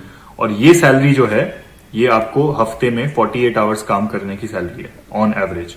मतलब आपके पास 8 या 9 दिन ऑफ होंगे एक महीने में मिनिमम। उसके बाद आपकी सैलरी इतनी है। आप चाहें अगर आप फैमिली के साथ यहाँ पे आ रहे हैं और आपकी फैमिली में सिर्फ आप कमा रहे हैं तो आप एक्स्ट्रा ड्यूटीज कर सकते हैं, क्योंकि आपके पास 8 या 9 दिन ऑफ होंगे। तो एक एक्स्ट्रा ड्यूटी के आपको दिन का 50,000 मिलता है, 500 पाउंड मिलता है आफ्टर टैक्स। तो 50,000 रुपए आप एक दिन में 12 घंटे की शिफ्ट करके कमा सकते हैं। तो जैसा कि जब मैं यहाँ पे आया था तो मुझे गाड़ी खरीदनी थी, तो मैंने यही किया था। मैंने काफी सारी एक्स्ट्रा शिफ्ट की, थोड़ा बहुत सेविंग किया और ये सब करके मैंने फिर गाड़ी ले ली। तो इस तरह से आपके ऊपर है कि आप कैसे करना चाहते हैं। FY2 लेवल, जो FY2 लेवल सबसे बेसिक लेवल होता है, और उस लेवल पे मतलब मैक्सिमम आदमी कितना अर्न कर सकता है अगर वो उसका पूरा एफर्ट अगर लगाता है, पूरी कोशिश। तो इसमें ऐसा है कि कोई लिमिट नहीं है, क्योंकि आपके ऊपर है आप कितना काम कर रहे हैं, ठीक है। तो आप ऑन एवरेज जैसा मैंने कहा 48 आवर्स पर वीक काम कर रहे हैं, ठीक है। आपके पास 8 से 9 दिन ऑफ रहेंगे। तो आपका चलो 2700 पाउंड 2700 पाउंड तो आपका आ गया बेसिक सैलरी। इसके ऊपर आपने मान लो 2 एक्स्ट्रा शिफ्ट कर ली तो मतलब 1000 पाउंड और हो गया, मतलब कि 3700 पाउंड हो गया, 3.7 लाख हो गया आपका। उसके बाद भी आपके पास 6 दिन ऑफ हैं, अभी 6 से 7 दिन और ऑफ बचे हैं आपके पास अभी मंथ में। तो ये कोई लिमिट नहीं है, आपके ऊपर है आप कितनी एक्स्ट्रा ड्यूटीज कर रहे हो और या कितनी नहीं कर रहे हो। तो ये आपके ऊपर है आप कितना काम करना चाहते हो। लेकिन मतलब एक्स्ट्रा तो खुद के ऊपर। अगर आप बिल्कुल भी कोई भी एक्स्ट्रा शिफ्ट नहीं भी करते हैं और बहुत खर्चे भी करते हैं बहुत अच्छे से, मतलब अगर आप सिंगल हैं तो आपका काफी सेविंग होगा, अगर आप फैमिली के साथ है थोड़ा कम हो जाएगा। लेकिन अगर एक सिंगल इंसान की बात करें तो आप एक महीने में एटलीस्ट 1.5 लाख सेविंग कर सकते हैं, सारे मतलब खर्चे मिला के। so, इसमें मैं घर का खर्चा भी गिन रहा हूँ, इसमें मैं बाहर खाने का भी खर्चा गिन रहा हूँ, बाहर ट्रैवलिंग का भी गिन रहा हूँ। ये सब करने के बाद भी 1500 पाउंड आप सेव कर सकते हैं, विच इज 1.5 लाख रुपीज। और जो सैलरी उसमें होती है, मतलब जो स्पेशली ट्रेनिंग वाले सेशन, जो जीपी वाले में जो स्टार्टिंग सैलरी उनकी भी इतनी होती है या उससे थोड़ी ज्यादा होती है इनसे? बेसिक तो बेसिक सैलरी यही रहेगी। अब इसके ऊपर फिर अब जैसे आप जीपी ट्रेनिंग अगर करेंगे तो आपका हर 4 मंथ्स में रोटेशन होगा। तो 4 महीने मान लो आप इमरजेंसी में काम कर रहे हैं, लेकिन 4 महीने फिर आप साइकेट्री में काम कर रहे हैं। तो जैसा मैंने कहा यहाँ पे सैलरी डिपेंड करती है कि आप कितनी नाइट्स और कितने वीकेंड कर रहे हैं। तो अगर आप इमरजेंसी में काम कर रहे हैं तो आपकी सैलरी बढ़ जाएगी, क्योंकि आपकी नाइट्स और वीकेंड काफी होंगे। लेकिन अगर आप कोई ऐसी जगह काम कर रहे हैं, जैसे मैं रेडियोलॉजी में जा रहा हूं अभी, तो रेडियोलॉजी में इतनी नाइट्स और इतने वीकेंड नहीं है, 9 to 5 जॉब है और मंडे टू फ्राइडे का जॉब है। तो उसमें सैलरी सिर्फ बेसिक आएगी, जो सप्लीमेंट है ऊपर का वो नहीं आएगा, क्योंकि मैं नाइट्स या वीकेंड नहीं कर रहा हूँ। तो सैलरी मेरी हो जाएगी अराउंड 2500 पाउंड। लेकिन वो 2500 पाउंड इसलिए हो गया क्योंकि मैं 40 घंटे काम कर रहा हूँ। मतलब पर वो उसमें भी एक्स्ट्रा ऑप्शन तो है ही सही। हाँ, और उसमें भी आपके पास एक्स्ट्रा काम आप कभी भी कर सकते हैं। कंसल्टेंट भी यहाँ पे एक्स्ट्रा काम करते हैं, एक्स्ट्रा काम कंसल्टेंट को ज्यादा मिलता है, कंसल्टेंट को अराउंड 110-120 पाउंड मिलता है 1 घंटे का। हाँ ओके, मतलब ये तो पूरा हमारा सैलरी स्ट्रक्चर। और एक अब जो हमारा पोर्शन वो रहने वाला है कि मतलब जो अभी तक इनका यूके की लाइफ का जो एक्सपीरियंस रहा है उस पर कुछ क्वेश्चंस हैं मेरे भी और कुछ दूसरे लोगों के भी क्वेश्चंस थे। जैसे कि आपने यूके के बारे में जब आने का सोचा और आप जब यूके पहुंचे तो आपने क्या प्रॉब्लम्स फेस करी, अगर आपको इन पर्टिकुलर कुछ बड़ी प्रॉब्लम आपको अभी तक कोई फेस करनी पड़ी हो, लाइक वो कंसल्टेंट्स से मिलने का हो या फिर हॉस्पिटल में सीनियर्स का जो हमारे तरफ बिहेवियर रहता है वो हो, या उस टाइप से कुछ? तो आई थिंक जब पहले पहले आप यहाँ पे आते हैं तब आपको लगता है, क्योंकि मैं अकेला ही यहाँ पे आया था एंड मेरे इमीडिएट फैमिली मेंबर यहाँ कोई भी नहीं है। एक मेरे डिस्टेंट कजिन है जो वो भी लेकिन दूर रहते थे यूके में, नॉट मैं मैनचेस्टर आया था, तो उनसे मैं काफी बाद में मिला था। तो पहला वही होता है कि यहाँ अकेले कैसे मैनेज करेंगे, सबसे बड़ा फियर ये रहता है हमारे दिमाग में। पर जब मैं यहाँ पे अकेडमी कोचिंग के लिए आया, मैं प्लैप 2 की कोचिंग के लिए, तब मैंने देखा कि आधे से ज्यादा लोग अकेले ही आए थे, लड़कियां भी और लड़के भी, एंड सब लोग काफी खुश थे, सब अपने हिसाब से मैनेज कर रहे थे क्योंकि अब आपके पास पूरा फ्रीडम है। ठीक है, आप अपने हिसाब से पढ़ाई कर सकते हैं, आप अपने हिसाब से घूम सकते हैं, कोई आपको कुछ नहीं कहेगा। तो आप धीरे धीरे सेटल होने लगते हैं। और यूके में आप जब यहाँ पे आएंगे तो आप देखेंगे कि काफी सारे एशियंस हैं, इंडियन और पाकिस्तानी कम्युनिटी बहुत बड़ी है, बहुत ज्यादा बड़ी कम्युनिटी है यहाँ पे। तो आपको कभी ऐसा लगेगा ही नहीं कि आप मतलब कुछ जगह जाके तो ऐसा लगेगा कि अगर आप मेरे टाउन में आ जाए तो आपको लगेगा कि आप इंडिया में या पाकिस्तान में, कभी आपको लग ही नहीं सकता कि आप यूके में। और हॉस्पिटल में जब आप काम करना शुरू करेंगे तो तब भी आप रियलाइज करेंगे कि एटलीस्ट 30 to 40% जो स्टाफ है, इंक्लूडिंग कंसल्टेंट, नर्सेज, आपके साथ वाले डॉक्टर्स, वो भी बाहर से आए हैं, वो भी इमिग्रेंट्स हैं। यहाँ के कम दिखेंगे आपको। तो डिपेंड करता है आप किस जगह पे हैं। तो ये जो फियर होता है कि नई जगह है, कैसे सेटल होंगे, तो बहुत जल्दी से ही आप इसके बाहर आ जाते हैं क्योंकि आप रियलाइज करते हैं कि आपके आसपास भी आपके जैसे ही हैं, सब बाहर से आए हैं और काफी सपोर्टिव होते हैं। यहाँ पे कोई इस तरह का नहीं है कि आपके ऊपर किसी ने चिल्ला दिया या आपको कुछ बोल दिया, वो कल्चर यहाँ पे बिल्कुल नहीं है। और आप ना पेशेंट पे चिल्ला सकते हैं, ना आप अपने कलीग पे चिल्ला सकते हैं, ना कोई कंसल्टेंट आपको कुछ बोल सकता है, ऐसा नहीं होता यहाँ पे। तो बहुत अलग सिस्टम है यहाँ पे और धीरे धीरे आप ब्लेंड इन हो जाते हैं। तो इसलिए ये जो सारे फियर होते हैं, कोई भी सिस्टम स्टार्टिंग डिफिकल्ट होता है, बिल्कुल बिल्कुल, मतलब वो आपका अंदर से एक फियर रहता है कि कैसे एडजस्ट होंगे इस नई जगह पे, लेकिन धीरे धीरे आप बहुत इजीली एडजस्ट हो जाते हैं। वो मतलब कहीं इसके भी लिए होता है, वो अगर कोई दिल्ली का आदमी अगर मुंबई भी जाना सेटल होने के लिए जा रहा है तो वो कुछ टाइम तो उसको वहां भी लगता है। और यहाँ पे आपको बहुत अच्छे से सपोर्ट करते हैं। तो मतलब आप जब मैंने अपना फर्स्ट जॉब ज्वाइन किया तो 1 महीना उन्होंने मुझे कोई काम करने को नहीं बोला। 1 महीना उन्होंने मुझे शैडोइंग पीरियड पे डाला था। शैडोइंग का मतलब है मैं सिर्फ रोज आऊंगा और मैं किसी डॉक्टर के पीछे पीछे घूमूंगा और मैं सिर्फ सिस्टम को अंडरस्टैंड करूंगा कि ये सिस्टम कैसा है। और ये पेड शैडोइंग होती है, इसके लिए आपको सैलरी उतनी मिल रही है, लेकिन 1 महीना क्योंकि वो जानते हैं आप नए हो तो आपको पूरा टाइम देते हैं कि आप अच्छे से एडजस्ट हो जाओ और आप सीख लो सब, उससे पहले कि आप काम शुरू करो। तो मतलब जैसे कि यहाँ इंडिया में जो सिस्टम है और वहाँ का थोड़ा सा एक हो सकता है, मतलब कुछ थोड़ा सा अजीब क्वेश्चन हो सकता है, मतलब जो रैगिंग वाला कल्चर यहाँ पे भी कभी कभी होता है जो चीज़ें, उस टाइप का कोई सिस्टम वहाँ के हॉस्पिटल एनवायरनमेंट में है क्या सीनियर्स का, और आपका कभी कोई बिहेवियर रहा हो? नहीं, तो यहाँ पे सबसे पहली चीज ये है कि आप कंसल्टेंट को सर नहीं बोलते, यहाँ पे आप उनको नाम से बुलाते हैं। ठीक है, तो आप उसी से समझ सकते हैं कि ये कल्चर बिल्कुल है ही नहीं यहाँ पे। आपको आपका जो कंसल्टेंट है वो आपको नाम से बुलाएगा और आप भी उस कंसल्टेंट को जो आपसे 20 साल बड़ा होगा उसको आप अपने नाम से बुलाएंगे। ठीक है, यहाँ पे भैया, सर, मैडम कुछ भी नहीं होता, आपको नाम से बुलाना है। दूसरी बात जैसा मैंने कहा कि यहाँ पे कोई भी आपके ऊपर चिल्ला नहीं सकता। जो कंसल्टेंट ऐसे होते हैं, कुछ कंसल्टेंट ऐसे होते हैं कि अगर चिल्ला रहे हैं, रूड हैं, तो उनके अगेंस्ट कंप्लेंट हो जाती है, ये चिल्ला के कैसे चला गया। यहाँ पे वो कल्चर है ही नहीं, आप किसी के ऊपर चिल्ला नहीं सकते, आपको शांति से बात करनी पड़ेगी, तो कोई इस तरह से आपको तंग नहीं कर सकता। तो ये बहुत डिफरेंट है यहाँ का कल्चर। अच्छा, ठीक है, मतलब कोई रेसिज्म टाइप की सीन नहीं, मतलब इमिग्रेंट्स को लेकर जो दूसरी जैसे यूएस वगैरह में बहुत ज्यादा है आजकल, रेसिज्म बहुत बढ़ चुका है वहाँ पर। यूके में रेसिज्म बहुत कम है। मतलब रेसिज्म जो यहाँ का रेसिज्म है वो ओपन रेसिज्म नहीं है, वो बहुत सेटल होता है। मतलब ओपनली आपको आके कोई ऐसे नहीं बोल सकता, क्योंकि जैसा मैंने कहा कि यहाँ पे जब रियलाइज करेंगे आपकी हॉस्पिटल में आधा स्टाफ तो आपके इमिग्रेंट ही है, तो जो मेन इतने सारे जो लोग हैं, अगर आप उनके अगेंस्ट रेसिज्म करना शुरू करेंगे तो काम कौन करेगा? तो यहाँ पे जो रेसिज्म जो है वो दिखता नहीं है, ठीक है, अंदर ही अंदर थोड़ा बहुत होता है, बट वो बहुत हाई लेवल रेसिज्म होता है। हमारे लिए उससे कोई लेना देना नहीं, वो हमारे लिए कोई फर्क नहीं पड़ता। वो जो हर जगह जो वर्क प्लेस, जैसे मतलब वो वर्क प्लेस जो पॉलिटिक्स बोलते हैं हम, वो कहीं पे भी होता है, हाँ, वो हर जगह होता है। लेकिन as a junior doctor, as अपने लेवल पे हमारे लिए कोई फर्क नहीं पड़ता, हमें उससे कोई लेना देना नहीं है। कोई भी आपको मुंह पे आके ऐसे नहीं बोल सकता कि आप ये मतलब बैकवर्ड कंट्री से आए हो, ऐसा कुछ है, ऐसा कभी नहीं होता। तो वो ओपन रेसिज्म नहीं है यहाँ पे, बिल्कुल नहीं होता ऐसा। ठीक है।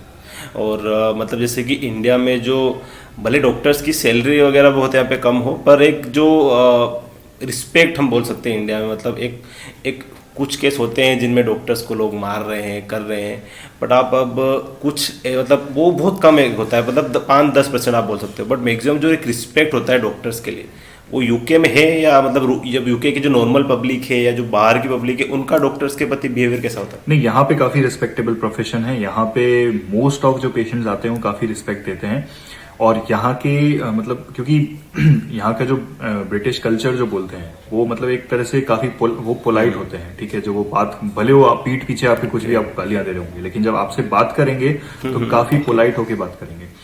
तो क्योंकि जो एनएचएस सिस्टम है यहाँ का, it's like a government hospital, ठीक है, पब्लिकली फंडेड हॉस्पिटल है, हेल्थ केयर यहाँ पे फ्री है। तो यहाँ पे लोगों को वही 4-5 घंटा वेट करना पड़ता है इमरजेंसी में। तो मतलब वो आदत है लोगों को, ऐसा नहीं कि वो 4-5 घंटे वेट करना है तो मतलब वो गाली देंगे या कुछ करेंगे, वो वेट करेंगे वो। और मतलब दे अंडरस्टैंड कि आप बिजी हो और वो आपसे अच्छे से बात करेंगे। अगर कोई पेशेंट आपको चिल्लाना शुरू कर देता है या आपको गालियां देना शुरू कर देता है तो आप तुरंत सिक्योरिटी को बुला सकते हो, वो आप पेशेंट को बाहर ले जाएंगे, ठीक है। मारने तक तो बात जाती ही नहीं है, क्योंकि अगर सिर्फ चिल्लाने पे और अब्यूज करने पे कोर्ट केस हो जाता है यहाँ पे, ठीक है। अगर सिक्योरिटी आ गई और पेशेंट चुप नहीं हुआ तो उसको कोर्ट में लेके जाएंगे और वो उसको जेल हो सकती है, फाइन लगेगा सिर्फ चिल्लाने पे। अगर मारना शुरू हो गया तो उसको, पेशेंट को उस हॉस्पिटल में आने से वापस मना कर देंगे। उनकी हॉस्पिटल की लिस्ट होती है, उसमें वो नाम लिख लेते हैं कि ये पेशेंट वापस आ ही नहीं सकता हॉस्पिटल। तो मारने तक तो मैंने कोई इंसिडेंट सुना ही नहीं है यहाँ पे कि किसी को मारा हो, अनलेस कोई मेंटल साइकेट्रिक पेशेंट हो। लेकिन अब्यूज एंड ऑल चलता है, थोड़ा बहुत होता है, ड्रंक पेशेंट आ जाते हैं, ड्रग्स के इन्फ्लुएंस में आ जाते हैं, तो वही होता है, तुरंत सिक्योरिटी वहां पे साथ में आ जाती है और उनको बाहर ले जाती है अगर कुछ भी होता है ऐसा तो। मतलब आप जब गए थे तब आप अकेले ही थे, आपके मतलब साथ में कोई वहाँ पे दोस्त वगैरह तो थे नहीं जब ये इंडिया से जो गए थे, या कोई साथ में दोस्त वगैरह थे? मेरा सिर्फ एक प्लैब 1 का हमने एक व्हाट्सएप ग्रुप बनाया था कि हम लोग जो, जैसे मैंने प्लैब 1 दिया था मार्च 2018 में, तो उस टाइम पे जो और दूसरे लोग एग्जाम दे रहे थे इंडिया से, तो हम फेसबुक ग्रुप के थ्रू बस एक दूसरे से जान पहचान हुई थी कि हाँ मैं भी दिल्ली में एग्जाम दे रहा हूँ, तो एक छोटा सा हमने व्हाट्सएप ग्रुप बना लिया था।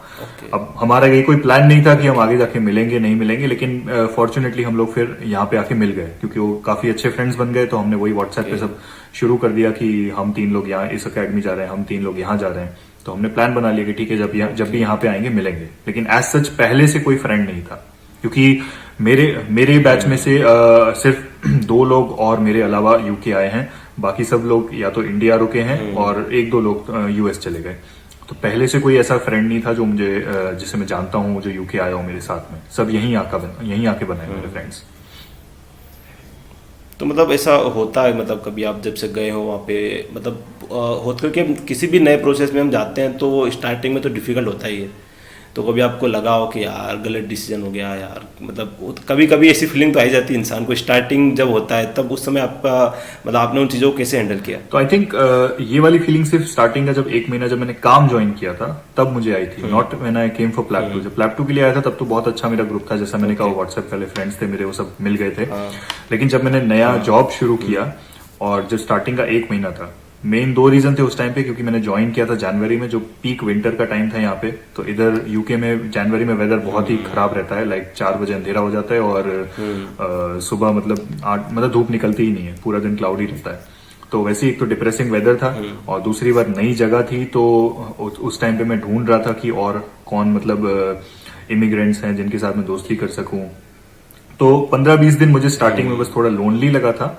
काम से तो मैं खुश था, क्योंकि मैं काम कर ही नहीं रहा था। स्टार्टिंग का 1 महीना मैंने आपको कहा कि उन्होंने मुझे शैडोइंग पीरियड दिया था, तो मैं सिर्फ हॉस्पिटल जाता था, ऑब्जर्व करता था और मैं कुछ कर नहीं रहा था। एंड कंसल्टेंट काफी सपोर्टिव थे। फिर धीरे धीरे यहाँ पे मेरा ग्रुप बन गया, काफी अच्छे फ्रेंड्स बन गए। 1-2 महीने में मुझे पता चल गया और कौन लोग काम कर रहे हैं, तो काफी बड़ा ग्रुप बन गया मेरा। तो आई थिंक सेकेंड मंथ से फिर मुझे कोई रिग्रेट नहीं था, ऐसा नहीं था। लेकिन अगर मैं रिग्रेट की बात करूं तो आई डोंट थिंक सो मुझे कभी रिग्रेट हुआ है यूके आने में। क्योंकि जैसा मैंने कहा, मैंने थर्ड ईयर से मैंने रिसर्च करी है। कभी डिप्रेसिंग तो हो सकता है थोड़ा हाँ, बहुत तो डिप्रेसिंग मेरे लिए बस ये था कि मैं थोड़ा लोनली हुआ था स्टार्टिंग में जब मैं यहाँ पे आया था। पर वो धीरे धीरे, ऑब्वियसली आप कोई भी नई जगह जाओगे, अगर आपको कोई दिखेगा नहीं, फ्रेंड्स नहीं होंगे, तो वो आपको एक रहेगा। बाकी रिग्रेट मुझे कभी नहीं रहा कि मैं यहाँ पे आया हूँ। और अभी तक मतलब फेलियर, एक फेलियर रहा था लास्ट ईयर कि मुझे फर्स्ट अटेम्प्ट में नहीं मिला रेडियोलॉजी। बट ठीक है, क्योंकि यहाँ का सबसे बड़ा फायदा ये है कि अगर आपको फर्स्ट अटेम्प्ट में नहीं भी मिलता है कुछ, तो आप एटलीस्ट जॉब तो कर ही रहे हैं, आपका अच्छा खासा जॉब चल रहा है, तो आपको कंटिन्यू करते रहें, आपको वापस तो कहीं नहीं जाना। मतलब एक बेसिक चीज ये होती है कि मतलब मेजोरिटी लोगों का ये होता है, जैसे इंडिया में, जैसे कि जो मेन टारगेट जो लोगों का होता है, मतलब कुछ लोगों का होता है जिनको बहुत इंटरेस्ट है ब्रांच में और उनमें, बट मैक्सिमम का ऐसा होता है कि पैसा चाहिए, ये प्रैक्टिकल जो चीज़ होती है वो।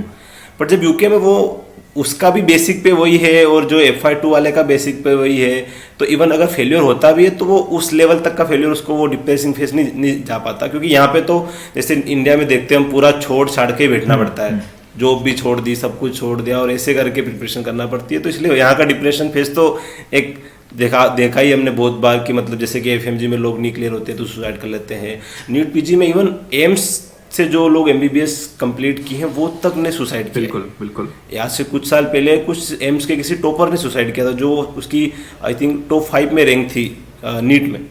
तो वो एक यहाँ का, इंडिया का डिप्रेशन एक लेवल अलग होता है, बट यूके का एक बिल्कुल, क्योंकि कल्चर ही अलग है, सबका पेमेंट सेम है और लाइफ अच्छी है, तो फिर तो उसमें कोई सीन यहाँ पे क्योंकि वही है, जैसे इंडिया में अगर आप नीट PG के लिए तैयारी कर रहे हो, एम्स के लिए तैयारी कर रहे हो, आपको दिन के 10-12 घंटे पढ़ाई करने पड़ेगी। तो आप उस चीज में आपको जॉब करना इज नॉट पॉसिबल। यहाँ पे ऐसा है कि नहीं, आप 8 घंटे काम कर रहे हो, उसके बाद आपके पास जो टाइम बचा है उसमें आप पढ़ाई भी कर रहे हो, आप दूसरे घर के काम भी कर रहे हो। तो यहाँ का जो कल्चर है बहुत अलग है। यहाँ पे वो 10-12 घंटे पढ़ाई वाला वो माहौल नहीं होता। इवन आप जब लैब की भी तैयारी करेंगे तो 10-12 घंटे की जरूरत है ही नहीं आपको। दिन में 3-4 घंटे आपको पढ़ाई करनी है और मोर देन इनफ है। तो यहाँ कोई भी एग्जाम ऐसी नहीं है कि जिसके लिए आपको 10-12 घंटे दिन में पढ़ना पड़ेगा कंटिन्यूसली। जब मे बी एग्जाम के 1-2 हफ्ते पहले आप थोड़ा 5-6 घंटा कर लेंगे, लेकिन यहाँ पे जो भी चीजें आप काम के साथ साथ करेंगे। तो कभी भी आपकी लाइफ में सिर्फ ये नहीं है कि आप लाइफ में सिर्फ पढ़ाई कर रहे हो या सिर्फ काम कर रहे हो, तो वो फेज नहीं आता, आप सब कुछ कर रहे हो। तो इसलिए वो काफी डिफरेंट कल्चर है यहाँ पे। ठीक है। लास्ट में एक चीज हमें वो करनी थी, बतानी थी, मतलब कि फैमिली को ले जाना है, क्या सीन है यूके में? तो फैमिली आपकी यहाँ पे विजिट वीजा पे आ सकती है। फैमिली मतलब आपके मॉम डैड, ठीक है। तो अगर आपके पास वर्क वीजा है तो आप अपने हस्बैंड, वाइफ और बच्चों को आप डिपेंडेंट वीजा पे ला सकते हो। डिपेंडेंट वीजा मतलब जैसे कि अगर आप अकेले वर्क वीजा पे आ रहे हो तो आप अपने बच्चों को या वाइफ और हस्बैंड को साथ में लेके आ सकते हो विदाउट एनी जॉब। उनको कोई जॉब की जरूरत नहीं है, वो आपके डिपेंडेंट बन के आपके साथ आके रह सकते हैं और कोई रिस्ट्रिक्शन नहीं है। अगर वो डॉक्टर हैं तो वो काम भी कर सकते हैं ऑन डिपेंडेंट वीजा। आप PG की आप ट्रेनिंग नहीं कर सकते, आप PG नहीं कर सकते डिपेंडेंट वीजा पे। तो मान लो कि आपके वाइफ या हस्बैंड ने अल्टीमेटली आगे जाके कोई PG की वो ट्रेनिंग पोस्ट ले ली, तो उनको फिर वीजा चेंज करना पड़ेगा, उन्हें भी वर्क वीजा पे आना पड़ेगा, ठीक है। ओनली डिसएडवांटेज इज कि आपको अगर आपके पेरेंट्स को लाना है तो उन्हें सिर्फ विजिट वीजा पे ला सकते हैं आप, ठीक है। उन्हें आप अपना डिपेंडेंट नहीं बना सकते। तो ऐसा है कि विजिट वीजा आपको, फर्स्ट विजिट वीजा जो है वो 6 महीने का मिलता है बाय डिफॉल्ट। सेकंड वीजा फिर आप 1 साल के लिए अप्लाई कर सकते हैं। थर्ड वीजा 2 साल का, उसके अगला वीजा 5 साल का। तो इस तरह से आप विजिट वीजा की लेंथ बढ़ा सकते हैं, लेकिन वो परमानेंटली नहीं रह सकते एज ए डिपेंडेंट। मतलब वो यूके आके जॉब नहीं कर सकते, क्योंकि विजिट वीजा पे आपको जॉब करना अलाउड नहीं है।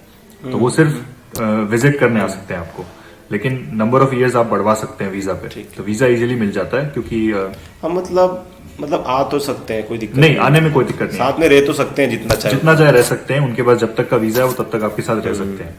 और वैसे भी जो मैंने एक्सपीरियंस देखा है, अगर आपके पेरेंट्स यहाँ आते हैं तो वो ज्यादा से ज्यादा 1-2 महीना आपके साथ रुक जाएंगे, क्योंकि और क्या करेंगे वो, आप 1-2 महीना तो छुट्टी पे होगे नहीं आप। हाँ, क्योंकि कंफर्टेबल रह भी नहीं सकते। उनका जो पूरा ग्रुप है, उनके जो फ्रेंड्स है वो सब इंडिया में, तो वो यहाँ पे क्या करेंगे, तो वो बोर हो जाएंगे यहाँ पे। तो 1 महीना अगर घूम लिया, सब कुछ देख लिया, उसके बाद वो चले जाएंगे। तो मेरे मॉम डैड भी 2 बार आ चुके हैं, तो वो भी यही कर, लास्ट टाइम जब आए थे तब हम 10 दिन घूमने गए थे, एंड उसके बाद वो चले गए थे, क्योंकि फिर उसके बाद वो बोर हो जाते हैं, वो भी क्या करेंगे यहाँ पे। बिल्कुल सही बात है। वो तो उतना कोई इशू नहीं है उस नहीं। चीज़ का। और जब हमारा जैसे वर्किंग वीज़ा है तो मतलब ब्रिटिश नेशनलिटी और उसका क्या सीन है, मतलब कितने टाइम तक मिल जाती है, क्या इजी है? तो वर्क वीजा पे अगर आपके 5 साल हो जाते हैं तो आपको यहाँ की परमानेंट रेजिडेंसी मिल जाएगी, पीआर जो बोलते हैं दूसरे कंट्रीज में। और 6 साल में आपको ब्रिटिश पासपोर्ट मिल जाएगा। तो जैसे मुझे अभी 2 साल कंप्लीट हो चुके हैं, 4 साल बाद मुझे यहाँ का पासपोर्ट मिल जाएगा। तो 6 साल अगर आप वर्क वीजा पे काम कर चुके हैं तो आपको पासपोर्ट मिल ही जाएगा। तो इसलिए जो भी डॉक्टर यूके आके अगर ट्रेनिंग कर रहा है, अल्टीमेटली उसे ब्रिटिश पासपोर्ट मिल ही जाएगा, क्योंकि आप 7 से 8 साल तो यहाँ पे रहने वाले ही हैं। तो आपको सब आपकी मर्जी है। अगर आप मतलब कुछ लोग होते हैं नहीं भी लेते हैं, वो इंडिया की सिटीजनशिप रखना चाहते हैं तो नहीं लेते हैं कुछ लोग, वो सिर्फ पीआर लेके रख लेते हैं। लेकिन अगर आप चाहें तो ऑब्वियसली आपका पासपोर्ट चेंज कर सकते हैं। 6 साल में आपको मिल जाता है ब्रिटिश पासपोर्ट। मतलब ये इतना कंफर्टेबल सिस्टम सिर्फ मेडिकल फील्ड के लिए ही है या दूसरे जो होते हैं, जितना आपका कुछ एक्सपीरियंस हो अभी तक? तो ऐसा है कि जो भी वर्क वीजा पे है, ठीक है, अब वर्क वीजा के अंदर भी जैसे कुछ जो मेरे एक दो फ्रेंड्स हैं आईटी में जो हैं, इंजीनियर्स जो हैं, उनका भी वर्क वीजा होता है, लेकिन उनका एक अलग टाइप का वर्क वीजा होता है, आईसीटी वीजा जो होता है। उन लोगों को नहीं मिलता, उनके लिए ये प्रोविजन नहीं है। उनको फिर 10 साल वेट करना पड़ेगा। उनके लिए 10 साल वाला सिस्टम है कि आप 10 साल यूके में रहें तो इसलिए आपको मिल जाएगा। लेकिन हमारे लिए जो हम डॉक्टर्स हैं, हमारे लिए जो हमारा जो नॉर्मल वर्क वीजा होता है, उस पर अगर आप 6 साल रह चुके हैं तो आपको पासपोर्ट मिल जाएगा।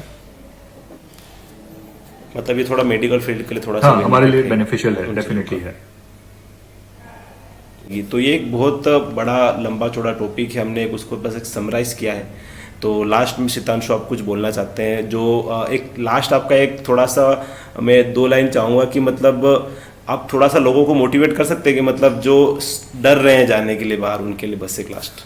नहीं तो यूके मतलब बहुत अंडरस्टैंडेबल है कि काफी लोग डरते हैं कहीं इंडिया से कोई भी कंट्री जाने के लिए बाहर, क्योंकि एक हमें कंफर्ट लेवल अपना छोड़ना पड़ता है। ठीक है, इंडिया में फैमिली है, सब कुछ है हमारा, और एक हमारा खुद का एक कंफर्ट लेवल है, उससे बाहर निकलना थोड़ा डिफिकल्ट होता है। लेकिन जैसा मैंने कहा कि अब मैं खुद अपनी बारे में अगर बात करूं कि मुझसे काफी लोग पूछते हैं कि आप वापस जाओगे नहीं जाओगे, एंड मैं हमेशा अपने ऑप्शन खोले रखे हैं कि मैंने जो भी सिलेक्ट किए, अपने चॉइसेस लिए हैं, वो इसी हिसाब से लिए हैं कि मैं वापस जा सकूं। मैं रेडियोलॉजी में इसलिए घुसा, मेरे लिए ये बहुत बड़ा फैक्टर था कि शायद मैं इंडिया जाना चाहूंगा वापस आफ्टर 5-6 ईयर्स, तो मुझे वो ऑप्शन खुला रखना है। तो इसलिए मैंने जीपी ट्रेनिंग छोड़ दी, मैंने रेडियोलॉजी ले ली, एंड मैं वापस जा सकता हूँ, क्योंकि जीपी एज ए जीपी में इंडिया में काम नहीं कर सकता था। तो आज अगर आपको आज लगता है कि आप इंडिया में खुश नहीं हैं, तो आप डेफिनेटली बाहर आने की ट्राई करें। हो सकता है कि आपको नहीं अच्छा लगे यहाँ आके, तो ये भी ऑप्शन है आपके पास कि आप वापस जा सकते हैं। 6-7 साल आप अपनी ट्रेनिंग कंप्लीट करके आप वापस चले जाइए। ठीक है, 7 से 8 साल कहीं पे भी आप रहो, इंडिया में रहो, यूएस में रहो, यूके में रहो, आपको इस फील्ड में इन्वेस्ट करना ही पड़ेगा। जब तक आप 7 से 8 साल इन्वेस्ट नहीं करते, आपको वो एक्सपीरियंस नहीं आता, तो कोई फर्क नहीं पड़ता। आप इंडिया में एक अटेम्प्ट में नीट पीजी निकाल के आप एमडी खत्म कर लो 3 साल में, उससे कुछ नहीं होगा। 3 साल एमडी खत्म करके आप कुछ भी नहीं बन पाओगे, क्योंकि आप 28 से 29 साल के बनोगे या 30 साल के होगे, आपके पास आप अपना प्राइवेट क्लिनिक शुरू कर दोगे, कोई नहीं आने वाला आपके पास, जब तक आपके पास एक्सपीरियंस नहीं है। तो कम से कम आपको 7-8 साल तो इन्वेस्ट करने ही है। आप पीजी खत्म कर लो 3 साल में, या ना करो, या 8 साल में करो, कोई फर्क नहीं पड़ता। तो एक एक्सपीरियंस चाहिए। तो अगर आपको लगता है कि इंडिया में आपको खुश नहीं हो, तो आप बाहर आने की डेफिनेटली ट्राई करो। अगर यहाँ के आपको खुश नहीं होते, मे बी आपको 4-5 साल बाद लगता है कि नहीं मुझे वापस जाना है, फैमिली से दूर नहीं रहना है, तो आपके पास वो ऑप्शन भी है। मुझे यहाँ पे रेडियोलॉजी खत्म करते करते 7 साल हो जाएंगे, 2 साल हो चुके हैं, 5 साल और मेरे बाकी है यहाँ पे रेडियोलॉजी ट्रेनिंग के, तो मुझे 7 साल हो जाएंगे। पर 7 साल में मुझे जो चीजें लाइफ में करनी थी, मुझे घूमना था, सब कुछ देखना था, ठीक है, वो सब कुछ कंप्लीट हो जाएगा। एंड इसके बाद मुझे कोई वो नहीं रहेगा कि अब कुछ रह गया है। मैं जो भी चाहता था बाहर आके कंप्लीट हो जाए, सब कुछ कर चुका हूँ मैं, एंड उसके बाद मैं आराम से वापस जा सकता हूँ। आपका इस फेज में मोस्ट लाइकली यही होगा कि मॉम डैड भी आपके या तो बहुत सून रिटायर होने वाले होंगे, या आने वाली होगी रिटायरमेंट एज, तो एटलीस्ट आप यहाँ से कंप्लीट करके वापस जा सकते हैं। जब वो थोड़े बूढ़े हो जाएंगे तो उनके साथ रह सकते हैं, वो ऑप्शन भी है आपके पास। तो आपने अपना लाइफ भी, अपना यूथ भी इंजॉय कर लिया, एंड आपकी जो फैमिली रिस्पॉन्सिबिलिटी आपकी वो भी कंप्लीट हो जाएगी वापस बाहर जाके। पर ऑब्वियसली सबका अपना अपना एक होता है कि सबकी प्रायोरिटी अलग होती है कि मैं नहीं छोड़ सकता बिल्कुल भी फैमिली को, तो ये चीजें भी देखनी पड़ती है, एंड वो एक पर्सनल चॉइस है। लेकिन अगर आप आना चाहते हो तो, और बेस्ट टाइम जो है आने का यूके के लिए वो है एमबीबीएस के बाद। आपको अभी आना चाहिए अगर आपने सोच लिया है तो, क्योंकि अगर आप पीजी करके भी आते हैं तो भी आपको 6-7 साल इन्वेस्ट करने पड़ेंगे। तो बेटर है कि आप एमबीबीएस के बाद ही आ जाए। और 3-4 साल बाद पता नहीं क्या सिचुएशन होगी यूके में, यहाँ पे कितना जॉब का क्या रहेगा। आज के दिन बहुत इजीली जॉब मिल जाता है और ट्रेनिंग काफी इजीली मिल जाती है compare to any other country. तो अभी बेस्ट टाइम है आने का। 2-3 साल बाद क्या होगा, कंपटीशन हर जगह बढ़ने वाला है, मे बी यूके में कुछ ज्यादा ही बढ़ जाएगा, तो शायद बंद भी हो जाए, तो हमें कुछ भी नहीं पता। तो अगर आना है तो अभी आना है। एंड दूसरी बात ये नहीं सोचना है कि अगर एग्जाम नहीं निकली, फेल हो गए तो क्या होगा। आप एग्जाम वापस दे सकते हैं, एटलीस्ट आपको 1 साल पूरा वेट नहीं करना है। आपको अगली जो भी डेट मिलेगी आपको वो ले लेनी है। लैब 1 फेल हो गए तो मे बी 4 महीने बाद की आपको डेट मिल जाएगी, आप 4 महीने बाद एग्जाम दें और आगे आगे बढ़ते रहें। नीट पीजी अगर आप फेल होते हैं तो आपके पास एक ही अटेम्प्ट है, अगले साल तक वेट करना पड़ेगा। तो एक वो सिस्टम यहाँ का बेटर है। लेकिन कोई भी दुनिया में कोई भी एग्जाम आप देंगे, अगर आप फेल होते हैं, अगर आपने सोच लिया कि मुझे यहाँ जाना है, तो आपको फिर उसमें अटेम्प्ट देते रहना चाहिए, कहीं पे भी रुकना नहीं है। तो जो लोग नीट पीजी के लिए सोच के, काफी लोग मुझसे पूछते हैं कि मतलब लैब को बैकअप रखना है या ऐसा करना है, मैं उन्हें ये बोलता हूँ कि अगर आपने सोच लिया है इंडिया में करना है तो आप पीछे मत हटो। फिर आप सोच लो 2 अटेम्प्ट लगे, 3 अटेम्प्ट लगे, लेकिन नीट पीजी निकालना है तो आप उसी में रहो। जस्ट बिकॉज मैं यूके में हूं, मैं आपको ये नहीं बोलूंगा कि नहीं छोड़ के यहाँ आ जाओ, मैं ऐसा कभी नहीं बोलता। अगर आपने सोचा है कि इंडिया में ही रहना है तो आप उसको, अपने गोल्स को आप stick to your goals, that's what I say. आप उसको पकड़ के रखें एंड बार बार वो एग्जाम देते रहें। कहीं पे भी आप ये मत सोचिए कि शॉर्टकट ढूंढना शुरू करें, ये नहीं निकल रही तो ये दे देते हैं, क्योंकि कोई गारंटी नहीं है कि ये वाली एग्जाम निकल जाएगी अगर ये नहीं निकली है तो एक चीज पकड़ लीजिए, यूके आना है तो सिर्फ यूके आना है, ये सोच के आना है। ओके, बिल्कुल। तो लगभग हमने सारे ही पॉइंट क्लियर कर लिए हैं आज की चीज़ों के बारे में। और आप अगर और भी कुछ जानना चाहते हैं कि मतलब यूके के बारे में और सारी चीज़ें, तो आप यूट्यूब पर जा सकते हैं, वहाँ पर आप सर्च कर सकते हैं। डॉक्टर शीतांशु का जो यूट्यूब चैनल है उसकी लिंक भी मैं डिस्क्रिप्शन में दे दूंगा, आप उनके यूट्यूब चैनल पर भी जा सकते हैं। उनके इंस्टाग्राम हैंडल पर भी उन्होंने बहुत सारे IGTV सेक्शन में वीडियोस बना रखे हैं कि मतलब प्रोसेस में आपको और भी चीज़ें जो हेल्प कर सकती है पूरा प्रोसेस समझने के लिए। और इनके कुछ सेशन भी है वहाँ पर लाइव, जो इंग्लिश में आप देख सकते हैं वहाँ पर। तो और भी आपको बहुत सारी इन्फॉर्मेशन वहाँ पे मिल जाएगी। बिल्कुल, thank you so much doctor Sheetanshu, आपने मतलब इतने लंबे टाइम हमको दिया पूरा डिस्कशन करने के लिए और सारी चीज़ें आपने बहुत अच्छे से हमको समझाई है। होप ये वीडियो बहुत ज़्यादा लोगों को अंडरस्टैंडिंग बनेगी, लोगों को समझ आएगा, लोग मोटिवेट होंगे। और आप मेरे इंस्टाग्राम चैनल डॉक्टर दीपक को भी फॉलो कर सकते हैं, इस यूट्यूब चैनल को आप सब्सक्राइब कर सकते हैं। Thank you so much. Thank you doctor Deepak.